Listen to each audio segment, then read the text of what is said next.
Hello and welcome to Dialogues on the Dialectic. I am your host, Will, and I am followed by my co host, Ron Ursula. And today we have a very special guest. Here we have Mr. Doug Lain. Hello. Hi, Uh, Doug. Hey. and today we're going to be talking about Ron's pretty short article that's sort of a continuation of what we talked about in episode one on his review of Karen Eng's Hegel's concept of life. So, I guess to start off, Do you uh, think that everyone listening knows who I am? I mean, I hope well, so. I would, well, yeah, you got a point. Yeah. So I'll just Yeah, say, give like, us I, a I'm the resume. former, I'm the former editor of Zero Books, which was a critical theory imprint out of the UK. I'm no longer working for them. I've started a new company called Sublation Media. I'm a novelist as well and a podcaster. I've been podcasting since 2009. Something called Diet Soap, which is a weird leftist turned Marxist podcast. And I'm glad to be here to talk to my fellow humanists, even though I don't belong to any particular Marxist humanist organization at the present. Yet. Yes.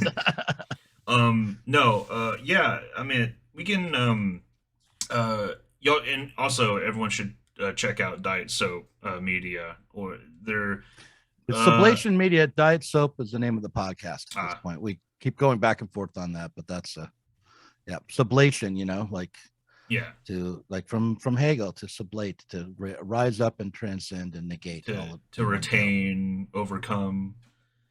Mm-hmm. But yeah, thanks for coming on though. And I'm glad that you're here to talk about a bourgeois humanism.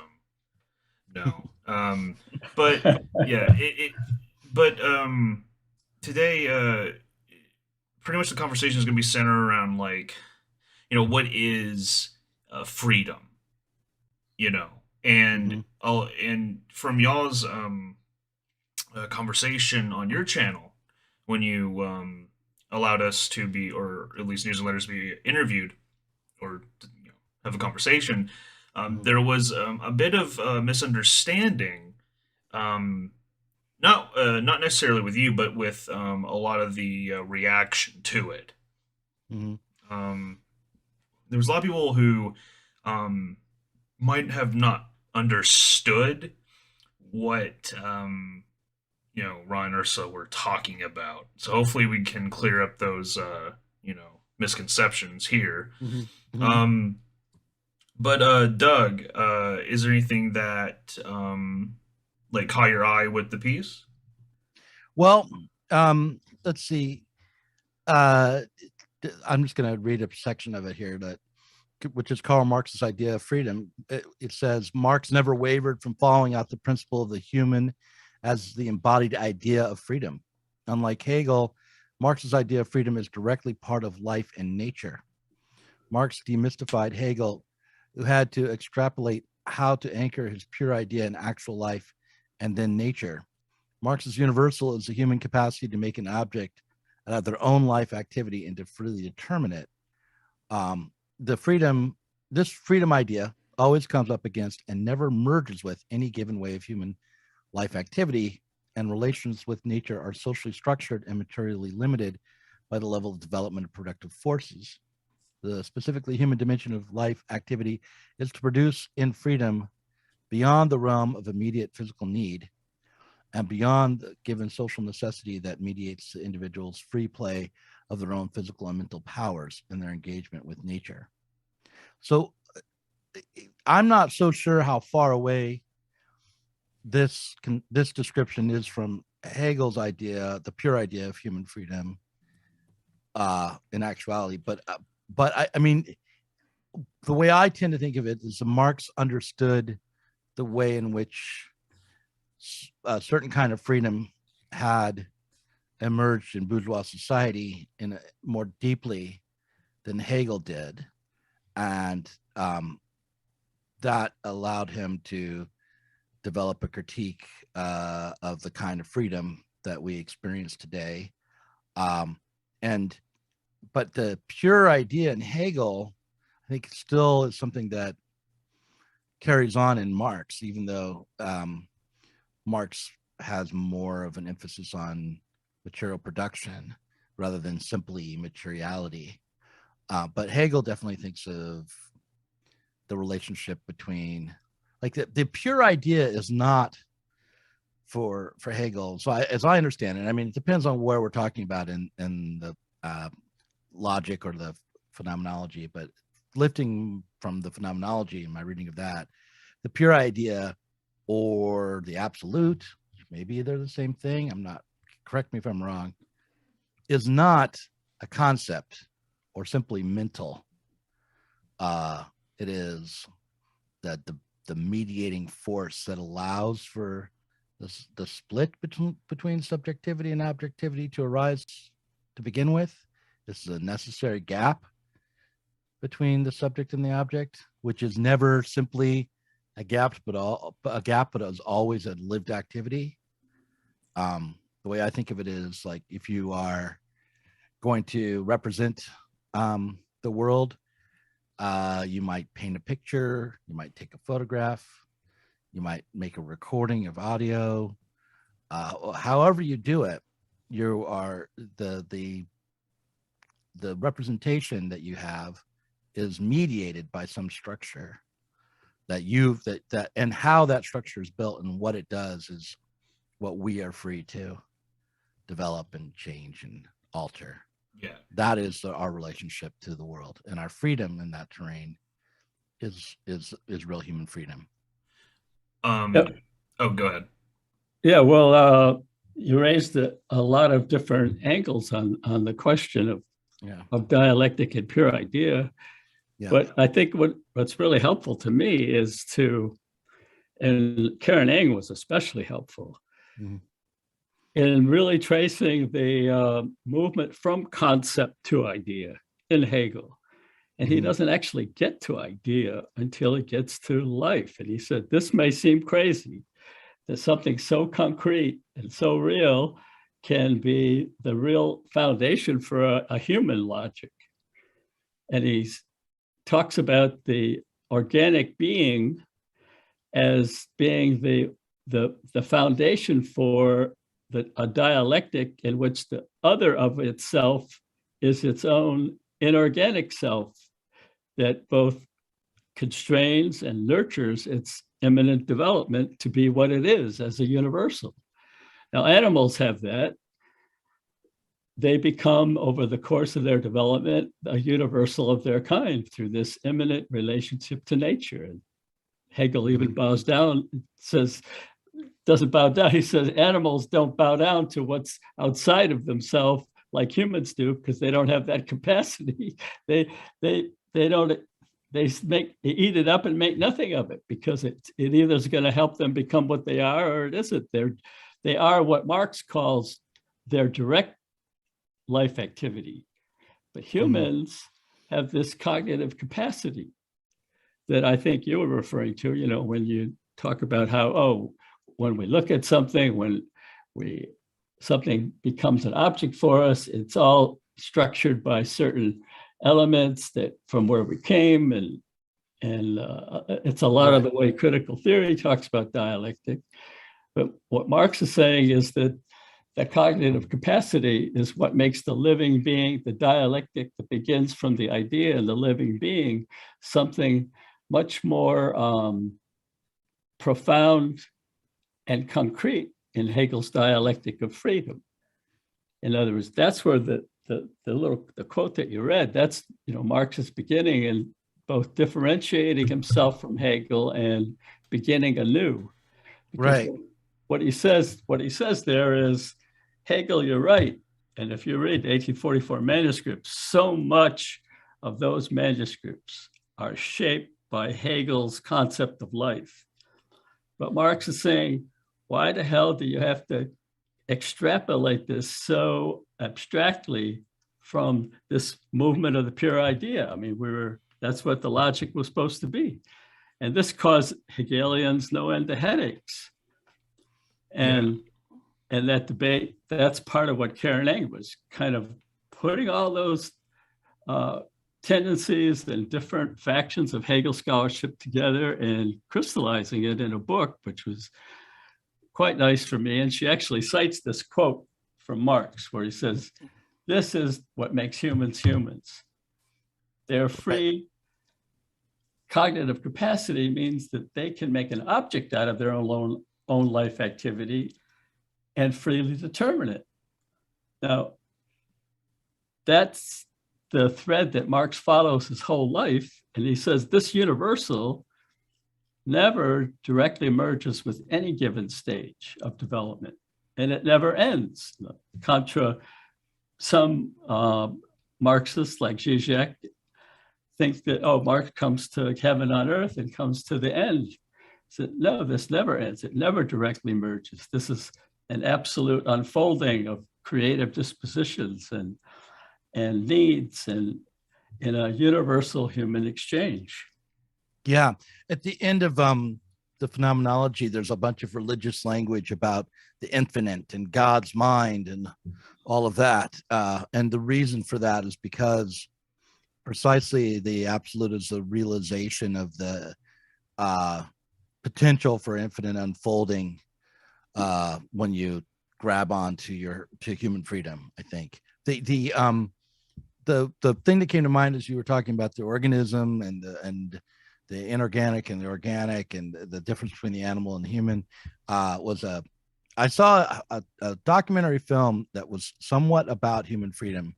I don't know when it was made or who made it. It was one of these things where the algorithm fed this to me a few years ago, and I saw it, and now I've lost it. I don't know what it is anymore. But it was this man on a beach, and he was describing the pathway that some crabs take from certain rocks on the beach into the ocean and then back to the rocks.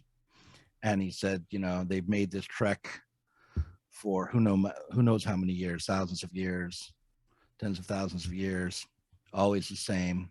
And if we disrupt the rocks or the beach or the water, that will be it for them. But they are not free, these little crabs. Whereas a human being, can take the trek back and forth and repetition, has a way of life, but also can go beyond one environment to another, can transform him or herself as he or she moves through the natural world, can adapt in life, not through death and evolution, but in life to the circumstances. Marx calls it life engendering life as a conscious free activity. And you make a good point, because when we talk about animals, the way Hegel praises them, he's also pointing to the pitfalls of being human. Humans also have the immense capacity for self-alienation and self-deception in relation to how they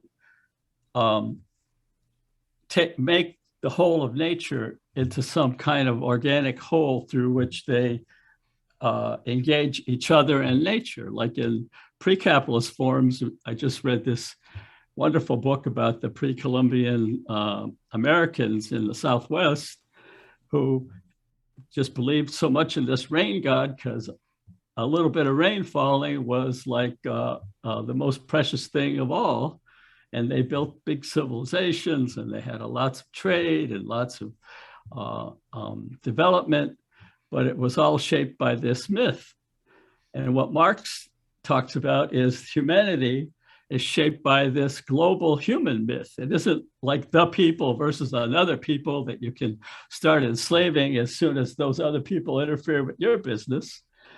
It's this myth of that what relates us all to one another is this socially average labor time and the things we create in exchange with each other. And there's no such thing. That is not in those things. That's a complete fantasy. It's a religion of everyday life, as Marx calls it. And that in a way is the problematic that we're facing today. We were talking a little before with Will about the Grundriss, and where Marx talks about pre-capitalism and the pre-capitalist peoples. You know, it looks like something lofty and something we want to crawl back into because it was closed and everybody knew what's what and so forth. And we're under capitalism, everything just empties out into things. And he's saying, no, that's where that wonderful quote about absolute movement of becoming comes from, when Marx said you strip away the narrow bourgeois form, this fantasy, this fiction of socially average labor time and things.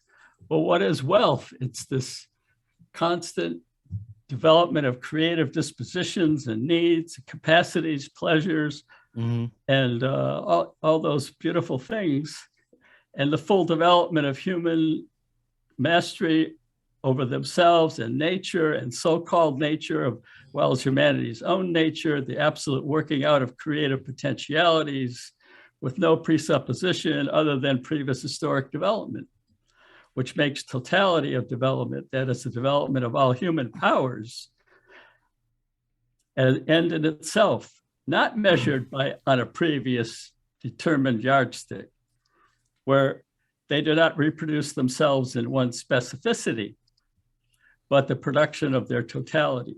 Strive not to remain something they have become, but are in the absolute movement of becoming. So that's Marx's dialectic of self-conscious realization of this absolute starting point of human freedom that never directly merges with any given stage, and yet recognizes that humanism, his definition of humanism, is a whole new beginning in human development, and why he absolutely rejects any fixed stage like communism or collective property, even though they might be necessary. You always have to keep your eye on that idea. That's the most scientific idea. That's the most scientific idea of how the human being and nature are absolutely integrated. Yeah. I mean, I totally agree. I feel like I've talked a lot, but I have what comes to mind here is just that for Marx, the realization of human freedom that kind of was born, the concept of human freedom, it was kind of an Enlightenment concept, which you could trace back to, well, before the Enlightenment, to like the Greeks of the injunction to know thyself, is the aim of socialism, like that, to understand our freedom, to understand our responsibility, and to take and to continue to become what we can become, rather than fall into superstition or tradition, or stagnation. That is the aim of socialism. Like I had an argument the other day online with somebody who told me, "Oh, you're too anti-business. This is some conservative. What you don't understand is that a corporation or a business is just an organism." Yeah. It's a lower form of organism. And I said, well, a couple of thoughts came to mind, and I said, well, I don't agree that a business is an organism. I think that a business is a humanly constructed institution that could be changed, and that we don't have to wait for that form of human social organizations to die out and be replaced or mutate in order for it to change.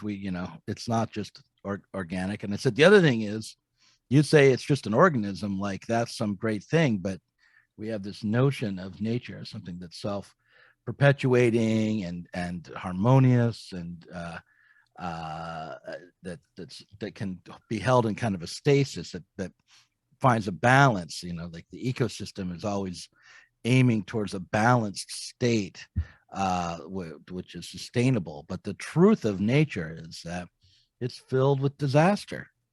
It's Absolutely. an ecosystem, it's going to head into all sorts of problems and disasters and mass deaths, and extinctions and what we're lucky to have are brains in our heads, so we don't have to just eat everything up around us. Right. If I may, I kind of want to bring it back to what Doug mentioned from the very beginning, and hopefully this will make this conversation a little bit more edible per se for the audience. Doug, you mentioned that it seemed that um, Hegel's conception of dialectics, it seems indistinguishable from Marx's. When you, what was it that you said? Could you repeat that? Well, I mean, the difference between it and from my way of thinking, and I'm glad to be corrected on this, is that Hegel worked on understanding human freedom and the dialectical relationship to the world on the level of on a material level and an ideal level, both. Yeah. But philosophically, whereas Marx had a deeper sociological and understanding of political economy. So you would understand, like Hegel would talk about the necessity for mediation, say, of experience, the way in which our we have to take responsibility for for what will inevitably go wrong. Like we're never going to be just one-to-one experiencing the world. Like our experiences of the world and the world as it is are never going to be identical. It's always going to be coming to us through some sort of instrument, or it's always going to be corrupted through our process of understanding. And so Hegel realized that fact and how that fact is a way to be free. Understanding that fact is a way for us to be free. We're not trying to return to perfection, a way so that we can be completely identical with the objective world and know our place. But Marx said, yeah, that's true. And hey, let me explain to you how the world right now is being mediated. Let's take a look at the systems that are actually in place. What is the economy? How is work being organized, and how is distribution being accomplished, and so on, and on levels that Hegel never approached. Yeah, because I'd like to jump in there, because I think that was one of the things that was so illuminating to me. And going back and looking at this latest Hegel scholarship and all the brouhaha over life,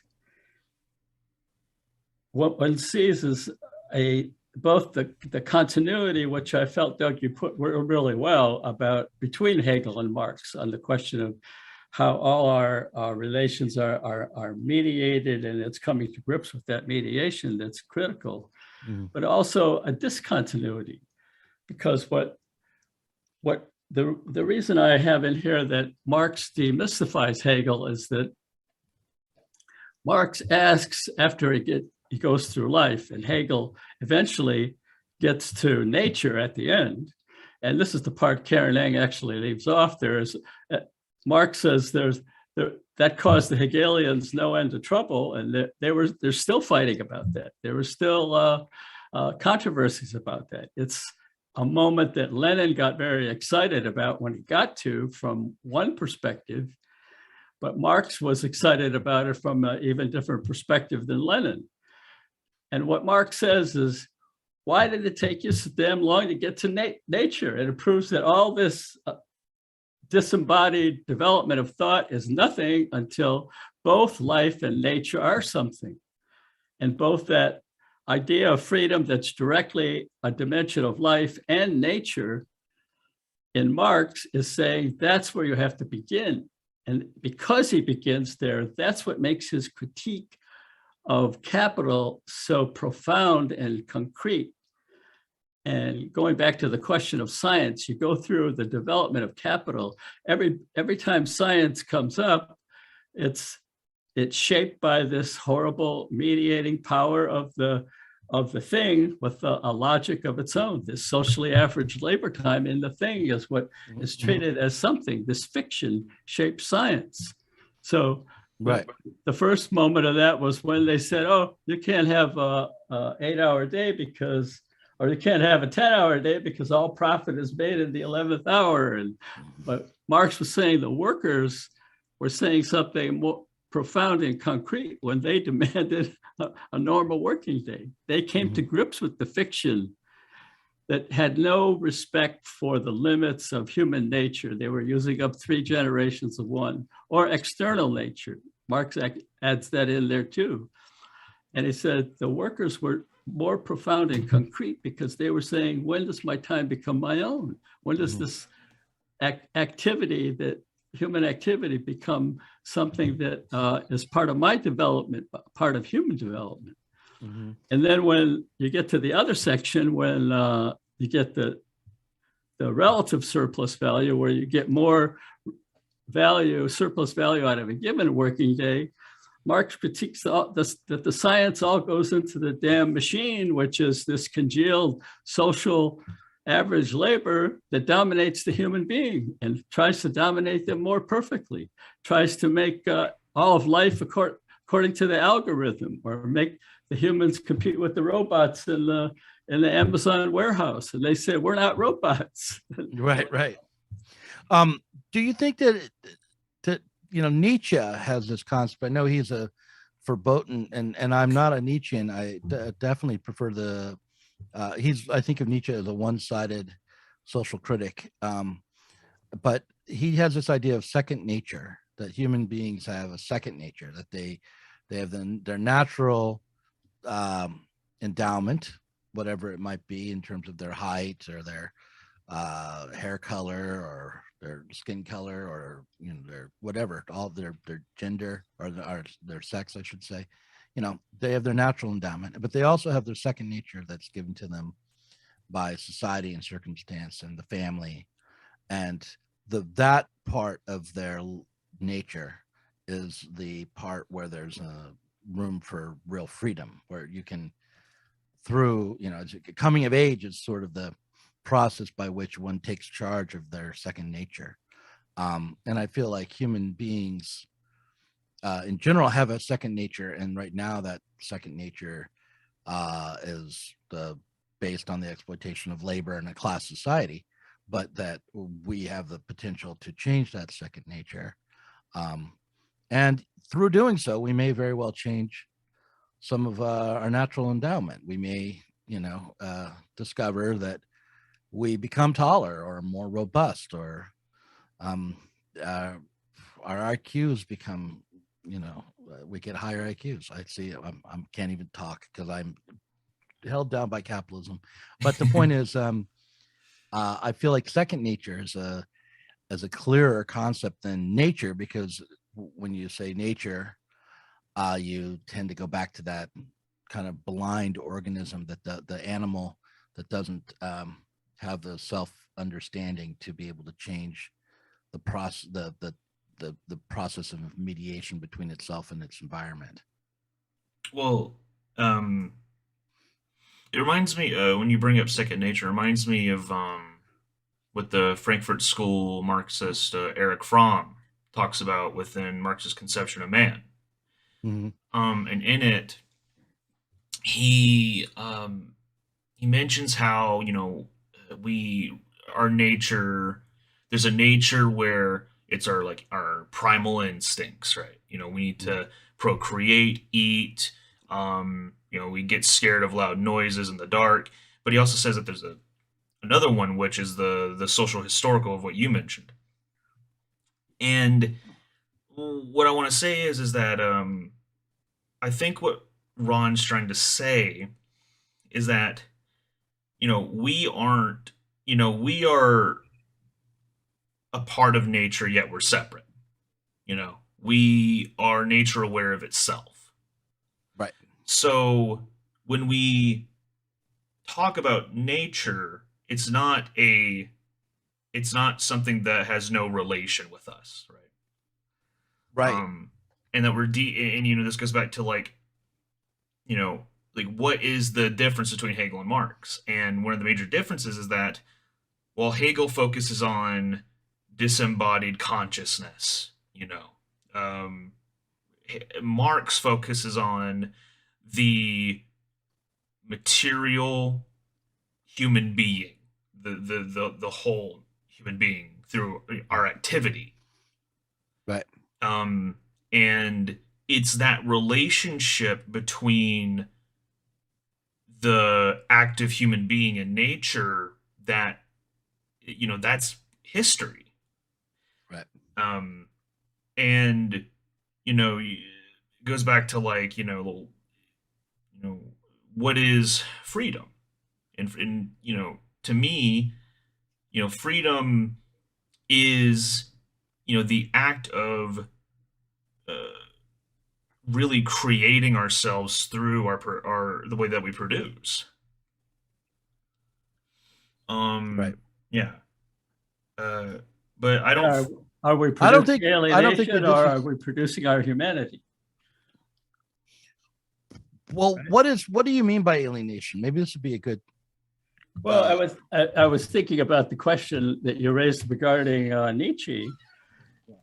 The way I think about Nietzsche is that he also had a reaction to modern alienated life, Mhm. and wanted to go back into something more solid, where people had a sense of their more concrete sense of their relationship to other, and weren't alienated from that. But it's that Marx is saying you can't go back. Going back is the past forms led us to this moment. We can't go back to the empire that our dictator in the Kremlin wants to, recreate. We have to go through this to get to a new stage of human development, or we're all going to go down with, on the basis of this pitfall, that we can make this illusion such a powerful block on our development. And when you were saying nature, there's natural endowment and second nature, it's exactly the kind of question Marx was addressing when he starts out, and he's saying, look at, there are differences between people, and the most fundamental difference is men and women. And what people make a lot of that pre-capitalist forms make a lot out of that. And Marx says that this relationship, because it has it's so bound up with a lot of natural aspects of human life, immediately bound up. All relations are bound up with natural life, but this one is immediately bound up. It's saying that in that relationship, you see the degree to which another human being is needed as a human being. In other words, as a free determiner of her or his life activity. Mm-hmm. And a mutual recognition of that as what it means to be human. Right. So if you want to extrapolate Marx's whole body of thought in relation to natural endowment and second nature, you would say there's all kinds of differences between people. Marx was not unempirical. There's differences in different kind of capacities and different kind of even emotional relationship between events. My brother was a endocrinologist, and he was talking about how young girls, when they see a text message, a certain part of their brain lights up. They're much more relational, and they get excited. And young boys are more isolated and don't have the same natural inclinations. Although it's a spectrum, it's not, right. But you can measure these things. Marx was very empirical, and he wouldn't deny any of that. So what he was saying, and what part of the thing that you were reading, is that no matter what the material differences are, no matter what the level of material development is, what makes us human is not those differences and that development in and of themselves. Although he said you can't skip over that. He really made all these idealists confront the constraining part of nature and the level of development, and that's all a lot of Marxists got, unfortunately. You can't skip over it, but it's not those limits and it's not those differences, it's what humans make of those differences. Are other human beings related to as human beings? So if I can jump in on this question. Yeah, I was of hoping you nature and would. second Go ahead. nature. Part of what Karen Eng makes really clear, and probably for the first time to me, because I'm not that steeped in history of philosophy, is that for all philosophers, pretty much all philosophers before Hegel, there were two routes to humanity. One was the material route, the actual physical body and the material existence, our material existence. And the other was the thought or spiritual existence. And the two were kind of independent sources of what it means to be human. So what Karen Eng shows is that when Hegel says life is the original immediate idea, he is breaking with that conception of dual source for humanity. He's saying the source is one, life. And just like you were saying, life splits itself and comes back to itself.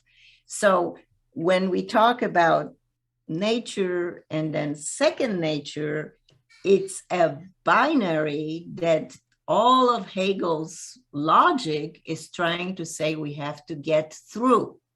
All binaries have become opposition, become contradictions, and have to resolve into a new conception, a new ground that does not include that particular binary. So overcoming thinking of our social life as a second nature is part of development of humanity. Okay. Well, what do you make of have you heard of a book called Woman and Nature by Susan Griffin? No. It's this old feminist book, maybe not that old, but it's just a book about how historically, it kind of outlines historically how women were identified. Oh, wait, maybe it's not. Maybe, yeah, no, this is it. It's about how women have been historically associated with nature. Like Yes. Men are cultural Yes. and active and public, and women are earthbound and natural and organic Yes. and That idea has existed for a while. Yes. yeah. And this is a book about that. Mhm. And so, and obviously the split along gendered or sex difference lines is, not justifiable anymore. I think that one of the things that capitalism has done is, in an uneven way, made it clear that the distinctions between the sexes are not fundamental. But it still seems to me like this distinction between like the subjectivity and objectivity or second nature and nature are maintained, because the risk is to, if you collapse, like from my way of thinking, if you collapse nature into second nature, then you're a Berkeleian idealist. You've reduced the objective world into a thought, made it masculine in this old sexist language. And if you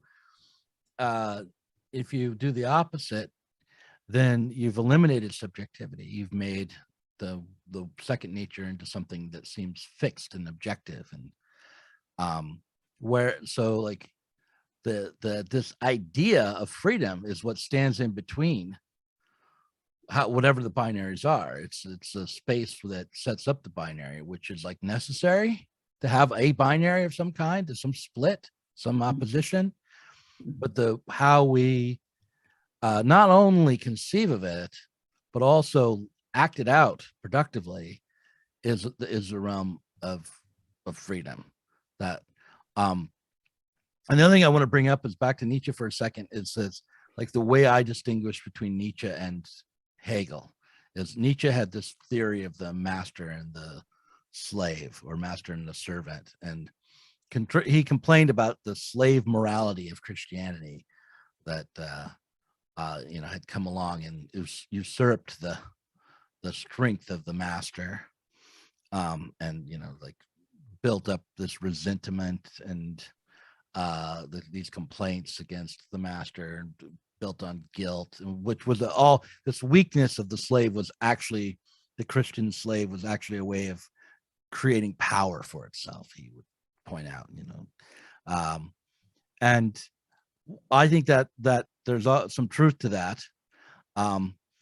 But the interesting thing is, in Hegel, that same story is told, only it is the fault of the master's conquering of the servant or the slave that sets up the power of the servant or the slave. It's the master, by winning out in a battle, because two subjectivities come together and they fight out to see who's going to be the one to define reality, and whoever wins loses, because they lose the material connection to reality. They're no longer the productive force of reality. They're only they become abstract, and the servant becomes the true material force that's creating the world, only unconsciously. The way I like to tell that story is that the master becomes an evolutionary dead end, and all of humanity's development proceeds through the slave.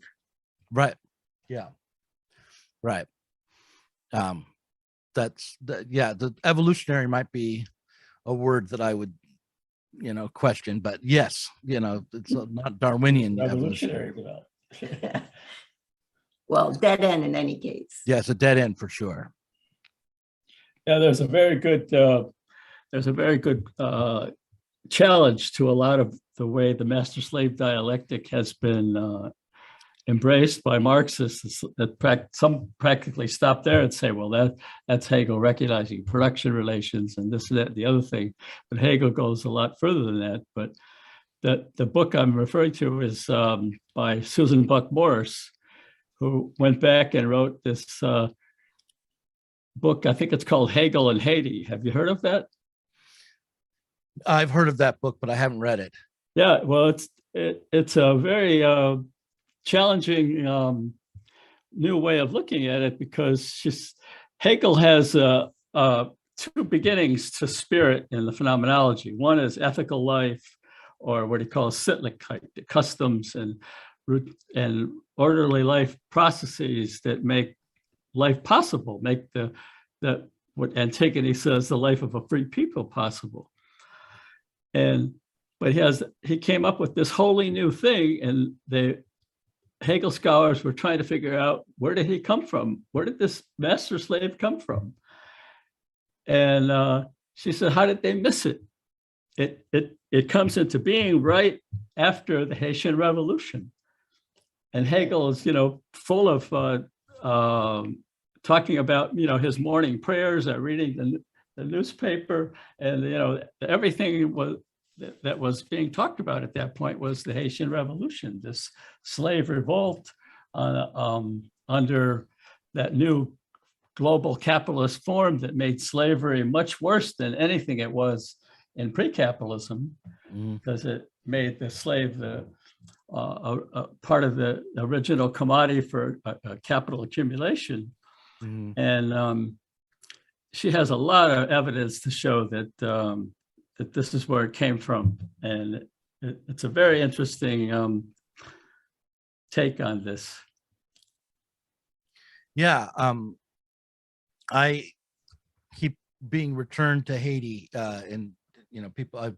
I want to read C.L.R. James on Haiti, and one of my the member of our creative team at Sublation is kind of a Haitian scholar, is Pascal Robert. He writes about Haiti fairly frequently, and Zizek has said that the definitive kind of iconic revolution for him is the Haitian Revolution. That's the one that defines all the others for him.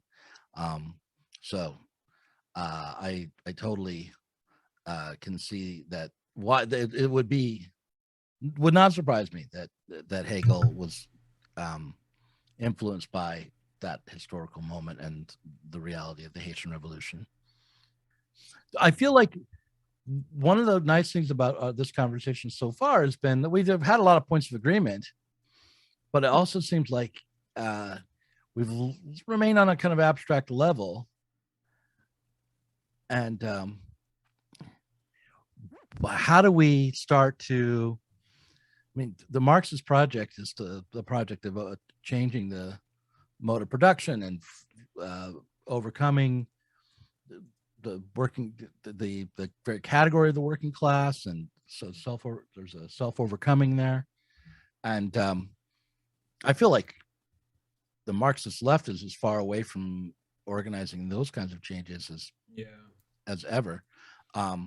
What do you feel? I mean, I feel like the concepts that we're going over are not commonly held on the left, but also that even if they were, I'm not sure if that would be enough.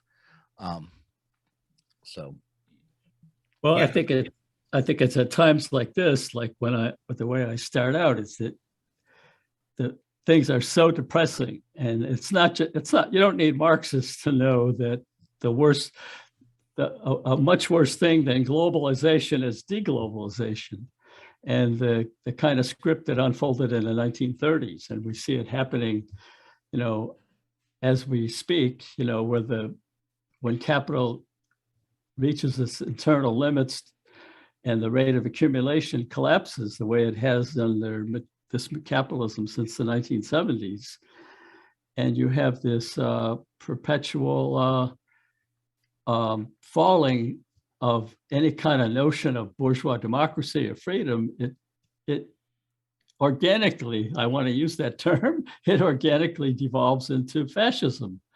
There's two kind of plans. There's the plan of freely associated labor, or the despotic plan of capital, and capital will do anything to keep itself going on, and even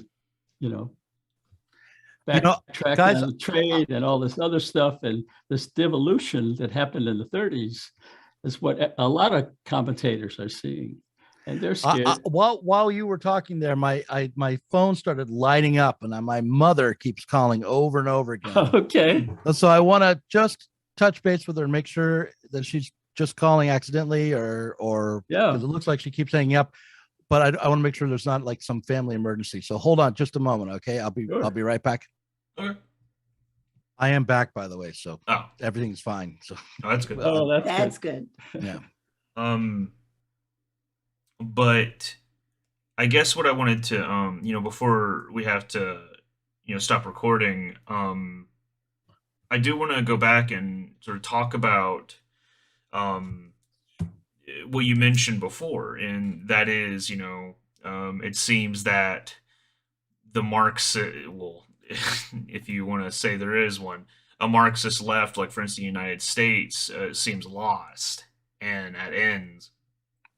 And I feel like, one of the major real world events that are happening right now, like for instance, you got, some who are basically taking Russia's side, and the attempt to have a pseudo anti-imperialist take. And it seems that that everyone's so focused on like owning each other on the internet that there is no real room for conversations like this, it seems. Right. My take on the Ukraine is that there is no good take on the Ukraine. that I mean, obviously I wish Russia hadn't invaded, and that I wish it I think the question for Americans should be, why is it that Russia isn't part of NATO? Like why is there a conflict here? What's this about? Because it's not evident, it's not obvious that there should be a violent conflict between any of the states in the world right now. There are no ideological differences left of any significance. We can't say that it's about Islamic fascism or something. What is it? What is Well, driving? there's an ideological affinity certainly between some Republicans and Putin, and Right. they're saying he's a strong leader and he's a smart leader and all this other stuff because I, that's Right. I so I don't. swear. I think there's a part of the U.S. New rulers that they don't want to go that far. And they don't want to kill all the bourgeois freedoms so totally at this point. But that's Right. not the real point. That binary for I mean, me but is we not don't the mind point. Hungary, right? I That's take not the why we're people. there. Go ahead. I take the people on the ground, and they're reaching for something different. They had 2 revolutions, and the oligarchs kind of took it over and distorted their bourgeois life, but they don't want to be under Russia. They just they don't that they have self-determination, and that's a principle that goes back to something very fundamental. And what Putin is saying from the start is there is no Ukraine. Ukraine is just part of the empire, and Catherine the Great, they got everything from us. And the biggest devil in all this was Lenin, who said, we got to let them go their way if they want. They have to be independent, and we have to guard against great Russian chauvinism. Yeah, I mean, like, for Putin. Yeah, the biggest devil for Putin is Lenin. Yeah. yeah. Okay, well, that's that's sort of the take I've had is that like, workers don't have a nation or a country, like, and I've always took the, turn. I guess it's a bit much, but like the phrase turn the imperialist war or the world war into a civil war. But I do think that there needs to be more Marxists looking into, because actually Ron's writing about this about Ukraine and what's going on. Mhm. And there was a senator here in Texas who just straight up said, oh, the reason why Russia attacked Ukraine is because they're communists and they need more food.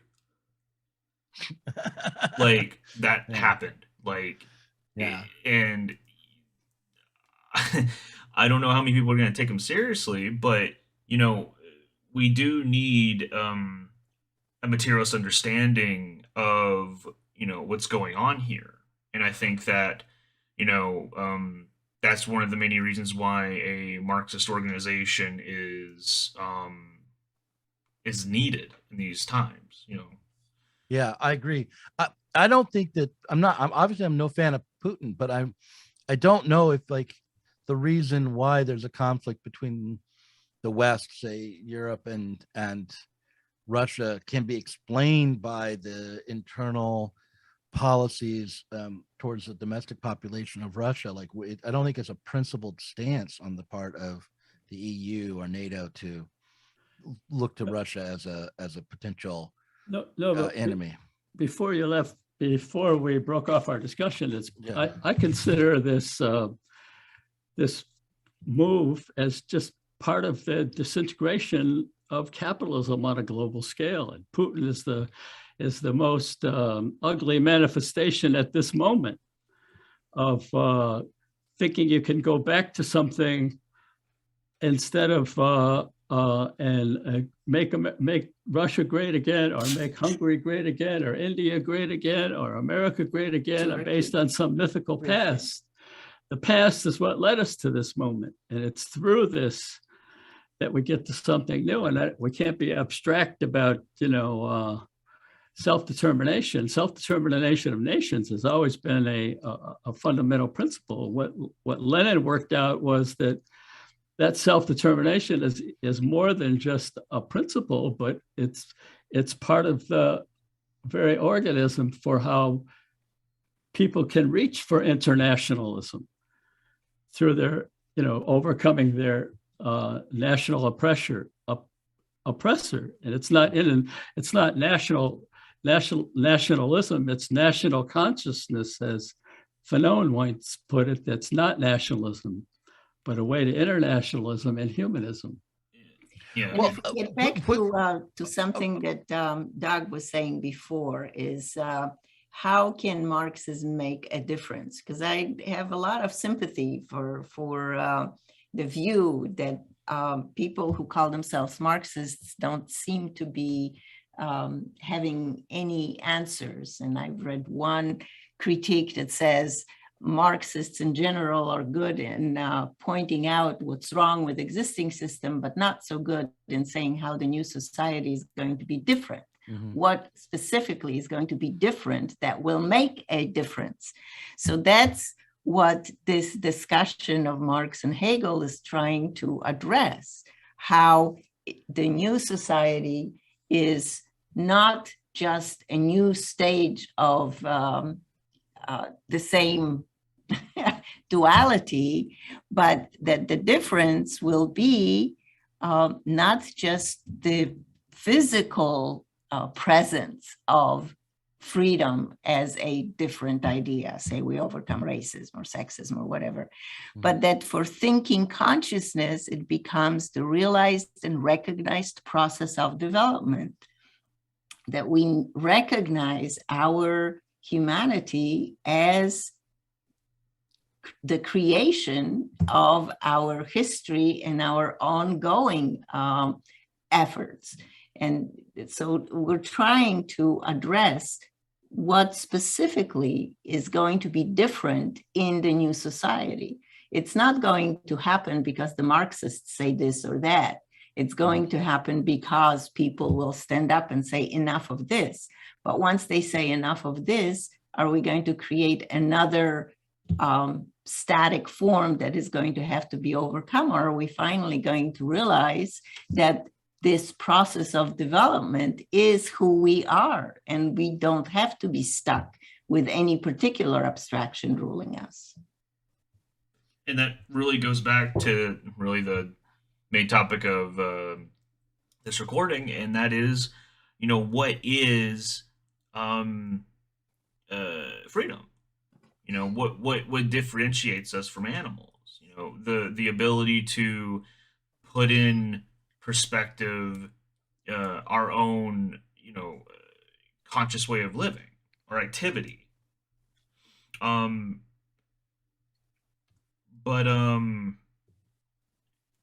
when it comes to like what Marxists can do, um, I feel like for starters, it's to put it bluntly, to grasp Marx's Marxism. Yeah, I mean, at Sublation, that's what we're aiming to do. And sometimes we wade into difficult territory, or we're trying to see if we can think dialectically about our current moment and historically about our current moment as best as possible, and we sometimes make mistakes. So like we interviewed one of the leaders in the trucker convoy, or one of our people did, and the aim was to really just to hear out this person and see if they, thinking that they were at least likely to be part of a working class movement, to hear what they were on about, and to take whatever rational kernel there might be there. And I would, I would say that back to this, I mean, obviously Putin is a terrible dictator that we don't have to deal with in the West, but in the West, the disintegration of just formal bourgeois values and freedoms has been going on for decades and decades. Yeah, absolutely. And we like Obama, for instance, did not restore habeas corpus after Bush Senior. I'm sorry, Bush Jr. took it away, or George W. Bush.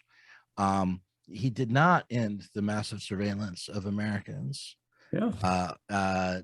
We have, in fact, seen the expansion of the kind of profiling and surveillance and extrajudicial punishments being doled out by the government.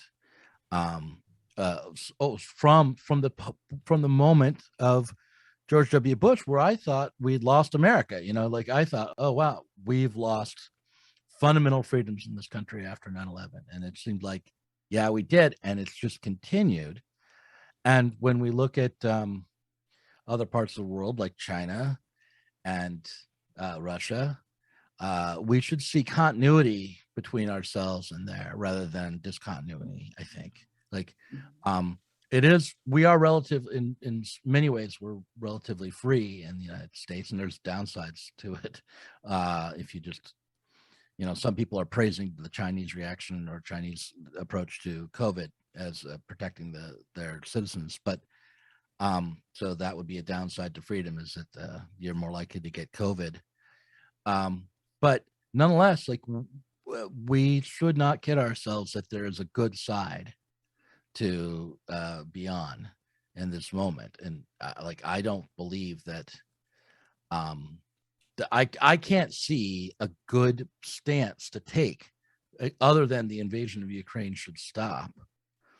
Well, there is sorry. Like for instance, with the sanctions, okay, so are we to support would Marxists be supporting the sanctions against Russia despite conceivable effects on working class people and immigration? And also, like, what about the splitting up of the EU around the relationship to Russia? I mean, what do we really think the best outcome would be for socialist movements and for workers and for people who are trying to emancipate themselves? Like, where's the path here? Where's the opportunity? I feel like a good place to start would be the movements, or how do I say this, the anti-war protesters going on in Russia right now. If there's any place to start, and the basis of the movement in Ukraine itself. One of the things that I heard that Zelensky did was open up the armories so that the population could defend itself. Mm-hmm.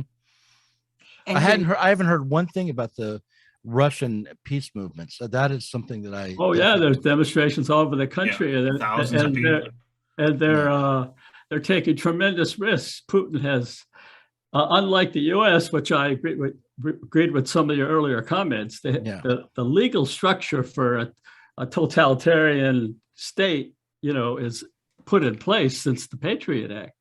Right. But they're holding that in reserve, and unlike the conditions under we're living in under Putin, if you speak out, you end up dead. And even if you're in another country, you might end up dead if you're a serious threat to Putin's power. And what these people that have come out all over the country, I think there's about 2,000 or so that have been rounded up for even indicating they're opposing. And there was a rapper called Oxymoron. I don't know, but he had like 4 million, thumbs up or something on something he put out there, and saying we have to imitate the U.S. anti-war movement and we have to put a stop to this. Well, those are two separate things, but yes, that's. But the cultural people in Russia, not only the street people and the activists, the cultural people who usually stay out of politics, a lot of them are speaking up and saying this is a horror, and we have to stop. Do you have connections to any of the people who are in Russia protesting? No, I just read this in the New York Times and in the Guardian. They've been covering it. But because what's happened in Ukraine is terrible. Because speaking of connections, I have a friend who knows a friend in Ukraine, and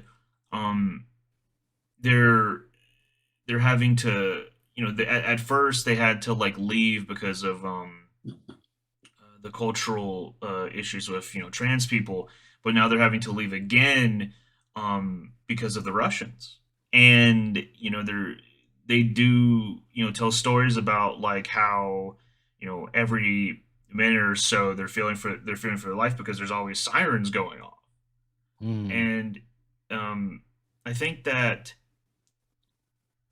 Marxists need to pay attention to these movements that come from below instead of getting distracted by Twitter drama, to put it bluntly. But we're starting to run the clock. So I think right now would be a good place to end. Okay. I would love to have you guys back on my podcast and talk about this some more. You set me off to look for the peace movement in Russia, and I thank you for having me on. Okay, thank yeah, you, Doug. you It's too. been a pleasure. Yeah. Anyway, for anyone who still is listening to the recording, please check out newsandletters.org, where you can find multiple articles on the topics that we have discussed. I will link them in the description below.